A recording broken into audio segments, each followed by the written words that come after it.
Hello everyone, welcome back to our channel and it's reaction time. मेरा नाम है आयशा जावेद। मेरा नाम है सैम। तो हम काफी टाइम के बाद जो है वो खान सर की वीडियो लेके आए हैं। जैसे कि आप सबको पता है, अराउंड द वर्ल्ड पता है वेनेजुएला क्राइसिस जो ट्रम्प ने किया वहाँ के प्रेसिडेंट के साथ ऑयल के पीछे जो जो सारा मामला था। मेरे ख्याल से खान सर की वीडियो आ गई है और उसके अंदर उन्होंने ब्रीफली एक्सप्लेन किया है कि क्या हुआ था actually. Venezuela crisis, how USA attack on Venezuela. और जैसे आप लोगों को पता है यूएसए के ट्रम्प जो कि आजकल मेरे ख्याल से क्या कहते हैं उसको, ब्रेकिंग न्यूज बने हुए हैं क्योंकि वो पेट्रोल पंप बन चुके हैं। हर जगह वो कहीं ना कहीं आग लगा रहे हैं। उन्होंने वेनेजुएला के प्रेसिडेंट आई थिंक सो उनको किडनैप कर लिया था और उनका नाम था निकोलास मडोर मडूरो। मडोरो। तो इनको उन्होंने कर लिया था, किडनैप कर लिया था। और काफी ज्यादा ये ना, मेरे ख्याल से इतना न्यूज चैनल्स पे इसको दिखाया नहीं गया क्योंकि एक अमेरिका बहुत बड़ी स्टेट है। तो न्यूज जरूर हम लोगों ने सुनी थी, तो लेकिन इसके पीछे क्या हुआ था, कैसे किडनैपिंग हुई, क्या कुछ हुआ, अब उनको छोड़ दिया है, ये खान सर एक ब्रीफली हमें समझाएंगे। तो आज हम खान सर की वीडियो देखने जा रहे हैं, तो जानते हैं कि क्या हुआ था और क्या आगे होने वाला है। तो बिना टाइम इसके वीडियो देखते हैं, एंड करेंगे उससे पहले चैनल को कर ले सब्सक्राइब और बेल आइकन बटन को लाजमी प्रेस कर दिए ताकि आने वाली नोटिफिकेशन आप तक पहुंचे। तो वीडियो करते हैं स्टार्ट। जय हिंद। देखिए 3 जनवरी के दिन अमेरिका ने वेनेजुएला पर आक्रमण करके और महज कुछ घंटों में इसके राष्ट्रपति भवन से इसके राष्ट्रपति निकोलस मादुरो को उठा के लेके चला गया और अभी निकोलस मादुरो अमेरिका के एक जेल में है। इनके ऊपर आरोप है कि ये वेनेजुएला के रास्ते और मैक्सिको के रास्ते वेनेजुएला होते हुए और यहाँ पर ड्रग्स सप्लाई करते थे। हालांकि ये बहाना है, अमेरिका में ड्रग्स जो आता है वो मैक्सिको से आता है, न कि वेनेजुएला से आता है। ये चुपचाप एक बहाना है। और दूसरा, अमेरिका में जो ड्रग्स है ये अमेरिका के कल्चर की वजह से, वहाँ पूरा दिन भर दारू गांजा सिगरेट पी के पीते रहते हैं। वहाँ तो बेटी बाप से पूछती है, father do you have any drink और वाइन। सोच बाप माई बैठ के शराब पी रहा है सर, तो उसमें ड्रग्स काहे नहीं पिएगा सर। तो ये तो अमेरिका का एक बहाना है। एक्चुअल में दुनिया में सबसे ज़्यादा ऑयल रिजर्व वेनेजुएला का है, लेकिन इसका ऑयल जो होता है वो थोड़ा सा अशुद्धि उसमें ज़्यादा है, इसलिए इसको निकालना थोड़ा महंगा पड़ता है। तो अमेरिका की नज़र इस ऑयल पे है और यहाँ लिथियम का बहुत बड़ा भंडार पाया गया और सोना का बड़ा भंडार पाया गया।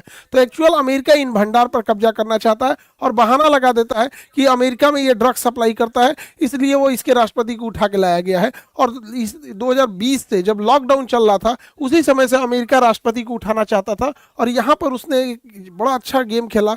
निकोलस मादुरो के ही सेनापति, उप सेनापति को इसने मिला लिया और उसने ऑफर दिया कि तुम्हें करोड़ों रुपए दिए जाएंगे, अमेरिका में बस जाओगे, नया पासपोर्ट, नया नाम सब दे दिया जाएगा। उसका अलग नाम दे दिया गया कार्डिनल। अब बाद में ये भी नाम को वो लोग क्या कर देंगे, चेंज कर देंगे। और यही वो व्यक्ति है जो हर एक जानकारी बताते गया। निकोलस मादुरो कितने बजे उठते हैं, कितने गार्ड रहते हैं, रात के समय कौन सा रास्ता होता है, हेलीकॉप्टर कहाँ लैंड करेगा, escape रास्ता क्या है, इमरजेंसी में राष्ट्रपति किधर भागेंगे, राष्ट्रपति जिस कमरे में रहते हैं उसकी दीवारें कैसी हैं, दरवाजा कितना मोटा है, किधर खिड़की है या नहीं, A to Z लेआउट। वही ये कार्डेनियल नाम का ये बदला हुआ नाम है, उसी का उप सेनापति ने उसे अमेरिका के CIA एजेंसी को मुहैया कराया था। इस आधार पर बहुत लंबे समय से प्लानिंग चल रही थी और इस प्लानिंग में लगभग 150 जहाजों ने भाग लिया। और 150 जो जहाज है, एयरक्राफ्ट है, अलग अलग टाइप के जहाज है और अलग अलग शहर से उड़ान भरे हैं और सब के सब वेनेजुएला पहुंचे हैं। और सबसे बड़ी बात यह है कि इनके पहुंचने का टाइमिंग एक है, भले उड़ने का टाइम कुछ भी हो, इनके पहुंचने का टाइम एक है।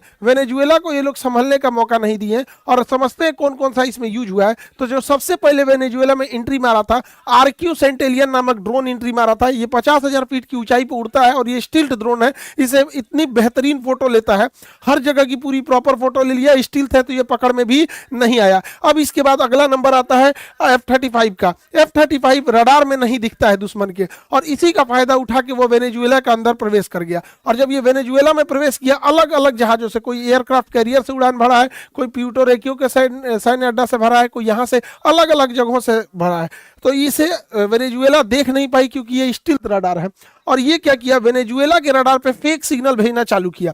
तो वेनेजुएला के रडार कंफ्यूज हो गए कि अचानक से इतने जहाज कैसे आ गए। ये इसका इलेक्ट्रॉनिक वॉरफेयर का तरीका है। अब इसके पीछे चला गया ग्लाउरर। ग्लाउरर जहाज जो है ये बहुत खतरनाक है, ये इलेक्ट्रॉनिक वॉरफेयर के काम में आता है। ग्लाउरर जहाज की खासियत क्या है, ये फेक सिग्नल रडार पे भेज दिया। जब से फेक सिग्नल रडार पे भेजा तो जो वेनेजुएला के रडार थे वो काम उतना अच्छा से नहीं करने लगे। अब यहाँ वेनेजुएला ने एक गलती कर दिया, उसने इन रडार की फ्रीक्वेंसी बढ़ा दी देखने के लिए कि कौन क्या प्रॉब्लम आ गया। हाई पावर फ्रीक्वेंसी दिया और जैसे फ्रीक्वेंसी बढ़ाया गया तो वो तुरंत ये यही चाह रहा था ग्राउलर जहाज, इसके अंदर एक सेंसर लगा हुआ है, वो हाई फ्रीक्वेंसी को देखकर एजीएम मिसाइल मार देगा। और ये एजीएम मिसाइल जो होती है रडार किलर मिसाइल कहा जाता है, जहां से हाई फ्रीक्वेंसी आती है वहीं चली जाती है। 9 सेकंड के अंदर 12 रडार उड़ा दिया, वेनेजुएला का आसमान अंधा हो गया। अब पूरा मैदान खाली था। ये रडार वाईजे रडार थे जो चाइना से आए थे। अब वेनेजुएला के ऊपर कोई जहाज जाएगी, वेनेजुएला को कुछ पता चलने वाला नहीं है। अब यहां अमेरिका से उड़ान भर के इसके ऊपर पहुंच जाता है B-52। ये सेकेंड वर्ल्ड वॉर के समय भी बम गिराया था, इसमें 8 इंजन लगे होते हैं और ये कारपेट बम्बिंग की तरह होता है। तो जो उसका जहां से ये डर था कि वेनेजुएला यहां से अटैक कर सकता है, वहां इतना हैविली बम्बार्डमेंट कर दिया कि पूरी वेनेजुएला में जो उसकी मिलिट्री एस्टेब्लिशमेंट थी वहां अफरा तफरी मच गया। अब वेनेजुएला के आंतरिक भाग पर हमला भी करना जरूरी था, जहां से रिजिलियंस आ सकता था। उसके लिए B-1 लेंसर का यूज हुआ। ये लेंसर जहाज जो होती है, ये बड़ा, इसका बनावट ऐसा है कि ये जब दुश्मन के एरिया में घुसता है तो फट से चला जाता है, अंदर प्रवेश कर जाता है। तो जब ये इसे तेज उड़ना रहता है तो अपने विंग्स को ये हल्का मोड़ लेता है और तेज उड़ जाता है। लेकिन जब इसे बम गिराना होता है तो विंग्स को खोल लेता है, क्योंकि जब जितना चौड़ा विंग्स रहेगा धीमा उड़ना आसानी होगा। तो B-52 पहले पूरा बम गिरा दिया, उसके बाद ये विंग्स मोड़ के तेजी से वेनेजुएला के अंदर प्रवेश किया और अंदर प्रवेश करने के बाद ये अपने विंग्स को फैला दिया और धीरे धीरे उड़ते हुए टारगेट के ऊपर बम्बार्डमेंट करना चालू कर दिया। इसके पीछे अब आते हैं असली, जो इसमें कमांडो भाग लिए थे, डेल्टा फोर्स वाले। डेल्टा फोर्स जिस हेलीकॉप्टर से सबसे पहले एंट्री करते हैं वो हेलीकॉप्टर का नाम है नाइट स्टॉलर। नाइट स्टॉकर जो जहाज होते हैं, इनमें आगे एक गनर बैठा होता है जो आगे से आ रहे दुश्मन को मारता है। 2 कमांडो इस साइड से, 2 कमांडो इस साइड से, यानी हर डायरेक्शन से कमांडो इस पे बैठे रहते हैं। अब कहीं से भी अगर कोई दुश्मन का स्नाइपर खड़ा है, कहीं कमांडो है, कहीं मिलिट्री है, उसको ये लोग अंधाधुन मारते हुए आगे बढ़ गए। ये नाइट स्टॉकर के पीछे आता है सी हॉक की खासियत क्या है, इसके आगे गनमैन बैठे होते हैं, वो अगर कोई बचा हुआ है उसको मार देंगे और पीछे इनके खाली जगह होता है जहां पे ये कमांडो ड्रॉप भी कर सकते हैं। तो ये हमला भी करेगा और ड्रॉप भी कर देगा, ये दोनों का काम कर देगा। तो आगे नाइट स्टॉकर गया, पूरा साफ कर दिया, जो बचे हुए उसे सी हॉक साफ कर दिया। अब उसके पीछे आते हैं चिनूक हमला करने के लिए नहीं आया था, इसमें ज्यादा से ज्यादा सैनिक बैठ जाते हैं, ये गया था ड्रॉप करने के लिए। इसमें बीच से भी कोई सैनिक निकल सकता है और साइड से भी। और अगर मॉडुरो अगर मान के चलिए लेट जाते या कहते कि हम नहीं जाएंगे, या उन्हें चोट लग जाता, कंटेनर में टांग के ले जाता सब, लेकिन उनको लेके जरूर जाता सब। अब तक आधे कमांडो वेनेजुएला के अंदर प्रवेश कर गए थे। इधर नौसेना बेस से वेनेजुएला की ओर और कमांडो की सप्लाई करने के लिए फास्ट हेलीकॉप्टर ऑस्प्रे का यूज किया गया। ये हेलीकॉप्टर और जहाज का मिश्रण है। जब ये उड़ान भरता है तो इसके विंग्स ऊपर होते हैं, और जब हाइट ले लेता है तो धीरे धीरे इसके विंग्स जो होता है आगे आना चालू करते हैं। इसके विंग्स ये फोल्ड होकर आगे आना चालू करते हैं और धीरे धीरे ये आगे चले आते हैं और ये उड़ता फिरता विमान हो जाता है। तो ये उड़ता हेलीकॉप्टर की तरह आ जाता है। तो जो बैकअप में जो आधे कमांडो थे उन्हें फास्ट लेके अंदर आए सब, ताकि वेनेजुएला पे ज्यादा से ज्यादा कार्रवाई किया जा सके। और वेनेजुएला का और कोई रडार काम तो नहीं कर रहा है, कहीं इससे कहीं पड़ोस से कोई मदद तो नहीं मिल रही है। तो अमेरिका के जो जहाज अंदर गए थे उन्हें भी रास्ता दिखाने के लिए कोई रडार होना चाहिए कि नहीं चाहिए, आखिर वो कहां से रास्ता देखेंगे। तो उनको लिए उड़ता फिरता रडार भेजा गया जिसकी क्षमता 400 किलोमीटर थी। इसे हम लोग हॉक आई बोलते हैं। हॉक आई ये USS जिराल्ड R4 पर ये खड़ा था। यहां से उड़ान भर के ये वेनेजुएला के ऊपर उड़ने लगा और ये वेनेजुएला के ऊपर उड़ते हुए उड़ता फिरता ये कमांड सेंटर हो गया, सारे जहाजों को कोऑर्डिनेट करने लगा। और वेनेजुएला के ऊपर ये 3 रडार ऑटोमेटिक अमेरिका उड़ता चलता फिरता रडार ले आके रख दिया। और जिराल्ड R4 ये कैरेबियन सागर में अपना लंगर डाले हुआ था ताकि कोई दुश्मन का जहाज या कोई चाइना या रसिया कोई बैक सपोर्ट इसे न दे दे। यदि वेनेजुएला की नेवी अगर हरकत में आती है तो वेनेजुएला अगर पनडुब्बियों को पानी में रखता है तो पनडुब्बी बड़े खतरनाक होते हैं, इन्हें साइलेंट किलर कहा जाता है। तो पनडुब्बियों को मारने के लिए अमेरिका के पास बोइंग का बनाया हुआ P-8I पोसाइडन जहाज है। ये जहाज में देखिएगा एक भी खिड़की वगैरह नहीं है, इसके अंदर बहुत सारे सेंसर लगे हुए हैं नीचे की ओर और इसके अंदर पूरा कमांड एंड कंट्रोल सिस्टम है। अगर कोई भी पनडुब्बी देख लेगा तो ये ऊपर से ही मिसाइल गिरा देगा। पानी के अंदर चलने वाली मिसाइलों को टारपीडो कहते हैं।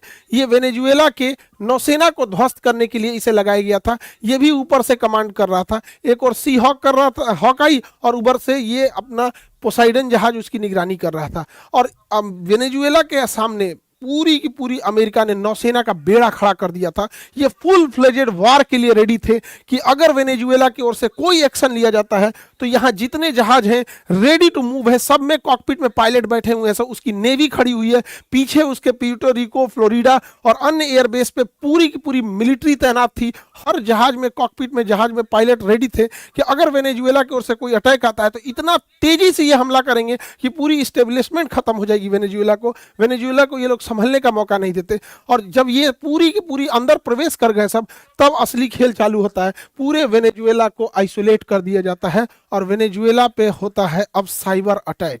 साइबर अटैक जब होता है तो वेनेजुएला में जो पावर सप्लाई की जाती है और जो पावर ग्रिड होती है, इसमें भी तो कंप्यूटर लगा है, और वो कंप्यूटर या तो माइक्रोसॉफ्ट का होगा या तो मैकबुक का होगा। उस कंप्यूटर पे अपडेट के नाम पे पहले ही एक मॉलवेयर भेज दिया गया था, वायरस भेज दिया गया था, जो एक्टिवेट करके पूरी लाइट सिस्टम को ही, मेन पावर को ही सप्लाई काट देता है, पावर ग्रिड से ही काट देता है। अब ये लोग कंप्यूटर से ऑन करते रहते हैं, कंप्यूटर में ऑन नहीं होता है, कंप्यूटर ही ऑन नहीं होता है। और चलाओ गूगल, माइक्रोसॉफ्ट और लैपटॉप, ये लोग का बार बार समझाते हैं कि अपना जब तक नहीं होगा तब तक दिक्कत होगा। पूरी शहर में, पूरे देश में ब्लैकआउट हो जाता है, पूरा शहर अंधेरा छा जाता है, किसी को पता ही नहीं चलता है क्या होता है। उसके गूगल सैटेलाइट काम करना छोड़ देते हैं, जीपीएस काम करना, वेनेजुएला, अमेरिका का ही जीपीएस वेनेजुएला का जीपीएस काम करना बंद कर देता है। जो भी कंप्यूटर माइक्रोसॉफ्ट और गूगल थे उसका डाटा पहले ही ले लिया गया था। उसके command and computer system hang होने लगते हैं, काम नहीं करता है। अचानक से वेनेजुएला के ऊपर एक भी जहाज का पूरा रडार खाली कर दिया जाता है। ये इतना उसका साइबर कमांड फोर्स इतना एक्टिव था अमेरिका का। जब वेनेजुएला चारों ओर से घिर जाता है तब खेल असली शुरू होता है। चिनूक हेलीकॉप्टर से आए कमांडो बिल्डिंग के छत पर उतरते हैं और इन्हें पता रहता है कि मादुरो जिस मकान में रहेंगे, जिस रूम में रहेंगे, उस पर स्टील की मोटी दीवारें होंगी और उसको तोड़ना बड़ा मुश्किल होगा। इसके लिए ये अपने साथ थर्मल लेंस और ब्लू टॉर्च लेके जाते हैं। ये कितनी भी मोटी स्टील की परत क्यों न हो, उसे काट के गिरा देते हैं। अब ये पता कैसे चलेगा? इनके पास तो हथियार है काट के गिरा देने के लिए। किस कमरे में मादुरो है ये कैसे पता चलेगा? कमरा तो बंद रहेगा अंदर से। इसके लिए पूरी बिल्डिंग में मादुरो कहाँ है, इसके लिए इन्होंने ग्राउंड पेनिट्रेटिंग रडार रखा था, वॉल पेनिट्रेटिंग रडार। इस रडार से हम अगर रखते हैं तो उसके अंदर क्या चीज़ है दिख जाता है। ये तो नॉर्मल भी चीज़ यूज होती है, जैसे ट्रक में क्या जा रहा है क्या नहीं जा रहा है तो पूरा खोल के पहले यूज होता था, अब तो रडार से ही ऐसे देख लिया जाता है। लेकिन ये उससे हाई पावर होता है और अंदर ये इंफ्रारेड सिग्नल और हीट सिग्नेचर भेज के भी पता कर लेता है कि इस वॉल के अंदर कितने लोग हैं। और जैसे ही वॉल के अंदर देखा गया कि 2 लोग हैं और कद काठी से पता चल गया कि तो तुरंत दरवाजा तोड़ के अंदर घुस गए और अमेरिकी कमांडो, डेल्टा फोर्स के कमांडो इन्हें उठाकर और यहां से वेनेजुएला से उठाकर और अपने हेलीकॉप्टर में लेकर, और यहीं अमेरिकी नौसेना का जहाज खड़ा था USS इवो जीमा, और इसी के ऊपर लैंड किया गया और यहीं से ये फोटो रिलीज की गई थी और पूरी दुनिया को बताया गया कि वेनेजुएला के राष्ट्रपति निकोलस मादुरो को किडनैप करके ले आ जा चुका है और अब वो अमेरिकी नौसेना के एक जहाज पे है। यहाँ से इन्हें प्यूर्टो रिको के भेजा गया हेलीकॉप्टर से, फिर यहाँ से ये फ्लोरिडा है और यहाँ अभी न्यूयॉर्क में पहुंचे हैं। इनके ऊपर मुकदमा चलाया जा रहा है। एक छोटी सी जेल की सेल मिली है, इसी के अंदर बाथरूम है। एक राष्ट्रपति का ये हाल कर दिया है अमेरिका। पूरी दुनिया को अमेरिका ने दिखा दिया है। अब पूरी दुनिया अमेरिका अपनी नीतियों पे नहीं चल रहा है, अमेरिका ट्रंप की नीति पे चल रहा है। ये दिखाता है कि जब कोई एक तानाशाह पागल होता है तो देश से बड़ी अपनी नीतियां बना देता है। अमेरिका के लिए आगे चल के ये बहुत घातक साबित होगा। वेनेजुएला के पास रूस का दिया हुआ S-300 भी एयर डिफेंस था जो काम नहीं आ सका। Actual S-300 missile defence system ये 30 साल पुराना है। ये F-16 जहाजों के लिए कारगर था, लेकिन अमेरिका ने इसमें X-16 जहाज यूज ही नहीं किया। दूसरा, वेनेजुएला के पास रूस से खरीदा हुआ सुखोई 30 जहाज है। ये सुखोई 30 जहाज भारत के पास भी है। अब समस्या क्या आएगा? इन जहाजों को अमेरिका ले जाएगा अपने नेवाडा एयरफोर्स स्टेशन। अब वहां इसको ये उड़ा के देखेगा कि कितने डिग्री एंगल ये नहीं मुड़ सकता है। तो इसके एक्चुअल कहां कहां ड्रॉबैक है। अब अगर सुखोई पर हमला करना होगा तो ये जो जहाज है, जैसे पाकिस्तान F-16 यूज करता है, तो ये अपने जितने भी जानकार हैं जो इसके दोस्त हैं उसको बता देगा कि अगर इस जहाज को मारना है तो इतना डिग्री नहीं मुड़ सकता है, कितना ऊपर जा सकता है, कितना नहीं जा सकता है, ब्लैक पॉइंट क्या है, और फिर इसका रिवर्स इंजीनियरिंग करके निकालेगा। ये वेनेजुएला के साथ साथ रशिया के लिए भी एक बहुत बड़ा सरदर्द है। हालांकि वेनेजुएला के पास S-300 था जो F-16 को मार गिराता है, इसलिए अमेरिका ने इसे यूज ही नहीं किया। अगर उसके पास S-400 रहता तो ये F-35 को भी पकड़ लेता, लेकिन उसके पास ये नहीं था, इसलिए अमेरिका यूज कर रहा है और कह रहा है देखो मैंने तुम्हारा पूरा एयर डिफेंस सिस्टम ध्वस्त कर दिया। अरे भैया तुम F-35 लेके काहे नहीं घुस गए रूस में? और तुम्हारा जब केरल में खराब हुआ था F-35, काहे नहीं चले आए? S-400 का रडार F-35 को लॉक कर सकता है, ऐसा नहीं है। तो ये तो नॉर्मल देश को और दुनिया का इतना बड़ा सुपर पावर बैकअप में रखा है नाटो, तो कोई भी देश उतना आगे जा सकता है। और हमारे देश को इतना ह्यूमिलिएट किया ये इंसान, पागल हो गया है ये। भारत को बड़ा अपशब्द बोला। प्रधानमंत्री हमारे देश की संपत्ति होती है।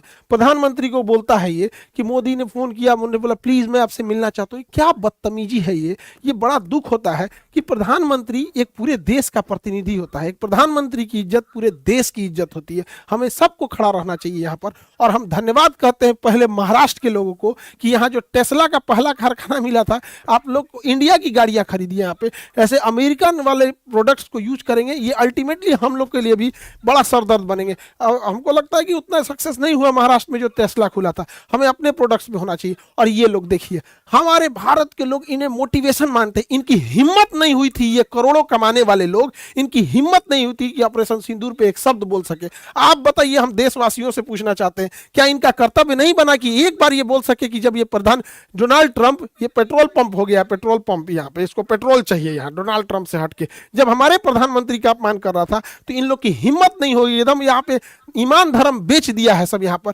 ये लोग क्या करेंगे, पैसे के पे अंधे हो गए। और हमारे देश के लोग कहते हैं कि ये बहुत आगे निकल गए, किसी काम के नहीं। कोई गूगल संभाल रहा है, कोई माइक्रोसॉफ्ट संभाल रहा है, कोई कुछ संभाल रहा है, और एक शब्द नहीं बोला जाता है इन लोगों से अपने देश के प्रति। वही देखिए यहूदियों को इजराइल पे ऊपर जो गजा से हमला हुआ था, तो गजा कोई बहुत बड़ा देश नहीं था, उसके बाद ना अपनी आर्मी है, एयरफोर्स है, नेवी कुछ भी नहीं है, और इजराइल इतना शक्तिशाली, बावजूद इसके पूरे यहूदियों ने एक साथ एकजुटता दिखाई। और इन लोगों के ऊपर एक बार आप जरूर सोचिएगा, क्या इन लोगों को बोलना चाहिए कि नहीं बोलना चाहिए? ये हमारे देश का अपमान है, प्रधानमंत्री का अपमान है। प्रधानमंत्री देश का प्रतिनिधि होता है।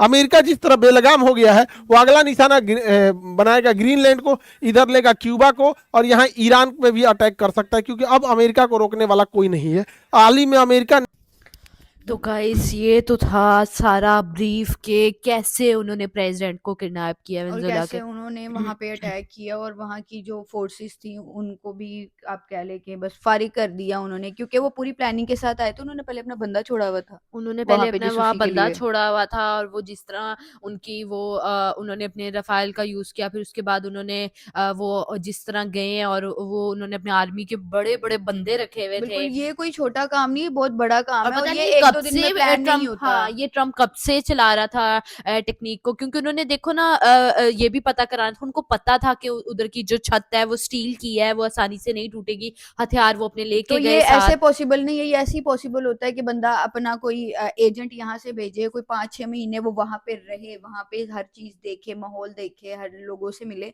तो ही ये चीज पॉसिबल होती है। तो इससे साफ पता चलता है कि जितनी प्रॉपर प्लानिंग के साथ उन्होंने वहां पे अटैक की है, तो ये प्लानिंग कोई 3-4-5 महीने से चल रही थी।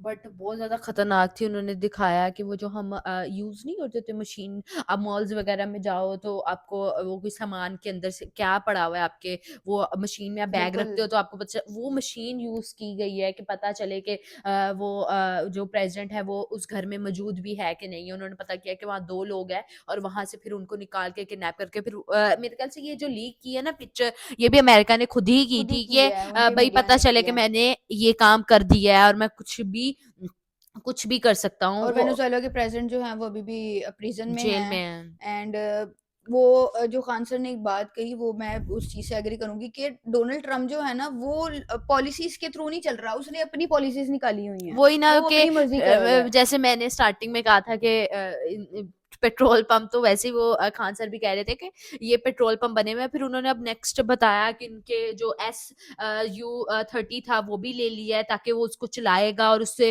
उनकी डायरेक्शंस पता करेगा कि कल को कोई भी वॉर होती है तो वो उस चीज को, किसी भी कंट्री की वॉर हो तो वो उसको बता सके कि भाई इसका ये हो सकता है, इसका ये हो सकता है। मतलब यार उस बंदे का कितना दिमाग चलता है। मैं तो सिर्फ ये वीडियो देख के ये देख रही हूँ कि मतलब वो हर चीज सोच के बैठा हुआ है कि होनी तो है, तो उस चीज़ का हल इसके पास होना चाहिए। और अब इतना ज़्यादा कुछ जो वेनेजुएला में हो चुका है और वहाँ के प्रेसिडेंट के साथ, वहाँ के लोगों के साथ, अब जैसे सुनने में आ रहा है, और कि ग्रीनलैंड, ग्रीनलैंड ईरान, भी अब पता रेड नहीं वहाँ ज़ोन पे में क्या है। होने वाला है। ये पीस कर रहे थे डोनाल्ड ट्रम्प, ये पीस को किसी और ही जगह पे लेके जा रहे हैं 2026 में, ईरान में साफ-साफ जो नज़र आ रहा हालात है। इस टाइम चल रहे हैं वो बहुत ज़्यादा ख़राब चल रहे हैं। ब्लैकआउट हो चुका है प्रॉपर, और उसके अलावा अगर बात की जाए काफ़ी ज़्यादा हालात ख़राब है, क्योंकि मैं आज ये न्यूज़ देख रही थी तो मुझे देख के मतलब अजीब हो रहा था कि यार मुल्क में चल क्या रहा है। 2026 को स्टार्ट हुए सिर्फ 16 डेज हुए हैं और 16 दिन के अंदर ये सब क्या हो रहा है। मतलब आगे क्या होगा। मतलब 2025 कह रहे थे कि 2025 गुजार लो, जिसने 2025 निकाल लिया ना, वो भई वो बड़ा मतलब महान बंदा है, उसने निकाल लिया, अब उसपे मुश्किलें नहीं आएँगी मतलब मुल्क को लेके। बट 2026 स्टार्ट हुआ है, इस तरह की चीज़ें आ रही हैं अभी 15 सामने। दिन ही हुए हैं और अभी पूरा साल बाकी है। अभी पूरा साल बाकी है हमारी, तो मुझे लगता है हम लोग जो कहते थे ना बड़े हो जाएँगे, ये करेंगे, हमारे तो बड़े होने के सारे ख्वाब गए, क्योंकि जो मुल्क के हालात चल रहे हैं ना आहिस्ता-आहिस्ता डाउन ही होते जा रहे हैं। तो हम तो यार यही कहेंगे कि सब कुछ सही हो जाना चाहिए, बट जिस तरह की ट्रम्प की हरकतें हैं, मेरे ख्याल से अगला निशाना ग्रीनलैंड और ईरान के साथ उसने स्टार्ट कर दी है। लेकिन अब ग्रीनलैंड के मतलब कह लो कि साथ काफ़ी कंट्रीज़ खड़ी हुई हैं। जैसे हमने वेमा ट्रायंगल के बारे में सुमित में बात की थी कि वो सारे लोग जो हैं वो ग्रीनलैंड के हक में खड़े हैं और वो पूरी अपनी सपोर्ट दे रहे हैं। लेकिन देखते ऑफ हैं कोर्स आगे क्या ईरान होता के है। साथ भी बहुत सारे कंट्रीज खड़े हैं, और एक देखो ना, अगर आप किसी पे ऐसे बिला वजह वॉर स्टार्ट करोगे तो जो उनके दोस्त हैं वो तो आगे जवाबी आएंगे ही कार्रवाई आएंगे। तो जवाबी होगी ही। कार्रवाई तो होती है और मेरे ख्याल से होनी भी चाहिए। तो डर किसी को भी नहीं लगता है मेरे ख्याल से, वॉर हो या कुछ भी हो, डरता कोई भी नहीं होता। मेरे ख्याल से बस आपको मेरे ख्याल से हौसला रखना चाहिए। अगर कोई आप पे कर रहा है तो आपको जवाब तो देना पड़ता है। तो उसमें आप वो चाहे कोई भी कंट्री हो, स्टार्ट जो करेगा उसका एंड तो कोई ना कोई और करेगा ही जैसे करेगा। खान सर ने लास्ट में एक बात बोली कि भाई ट्रम्प इतना पागल हो चुका है कि उसको समझ में नहीं आ रहा, जो एक राष्ट्रपति होता है आपका, जो पीएम होता है आपकी कंट्री हाँ, का, आप उसको ट्रोल कर रहे हो, जो कि कि वो आप कह मुझे लो पूरी कॉल कंट्री की वो इज्जत है एक तरह से। यार मोदी वो एक कंट्री चला रहा है इंडिया, और वो छोटा मोटा कंट्री नहीं है, बहुत बड़ा भारत एक मतलब बहुत बड़ी कंट्री है भारत, और आप उसके पीएम को लेके ट्रोल कर रहे हो, आप किसी को कभी ट्रोल कर रहे हो। ट्रम्प की मुझे इस टाइम बिल्कुल समझ नहीं आ रही वो क्या कर रहा है। वो बिल्कुल मेरे ख्याल से ना वो किंग बनना चाह रहा है बिल्कुल। सबका, कि मैं सबका बाप हूँ, मैं सब कुछ कर भी सकता हूँ, तो मेरे अंडर रहे सब। तो ऐसा नहीं होता है, हर किसी की अपनी कंट्री है, वो अपने मुताबिक चलाता है। तो लेकिन ये जो प्रेसिडेंट के साथ हुआ है मेरे ख्याल से ये नहीं होना चाहिए था, और वो अभी भी जेल में है। तो मेरे ख्याल से एक पेट्रोल के पीछे आप क्या कुछ कर रहे हो। और सुनने उन्होंने स्टार्टिंग में बताया कि वो पेट्रोल बहुत महंगा है, वो निकलता बहुत मतलब उसका जो प्रोसेस है वो बहुत ज्यादा महंगा है। तो और सोना भी वहां से निकाला गया है। मेरे ख्याल से ट्रम्प बहुत ज्यादा अमीर होना चाह रहा है और कुछ नहीं। तो आप लोग क्या राय है ये कमेंट सेक्शन में लाजमी बताइएगा। खान सर की वीडियो बहुत अच्छी लगी हमें, मैं इसका डिस्क्रिप्शन में लिंक दे दूंगी, वहां जाके भी ये वीडियो देख सकते हैं। बाकी वीडियो अच्छी लगी हो तो लाइक करें, शेयर करें एंड कमेंट करें ज़्यादा से ज़्यादा। तो बाकी चैनल के लिए सब्सक्राइब, बेल आइकन के बटन को दबा ले ताकि आने वाले नोटिफिकेशंस आप आप तक तक पहुंच पहुंच सके। सके। तो मिलते हैं नेक्स्ट वीडियो में, तब तक के लिए bye bye. So hard and got so far.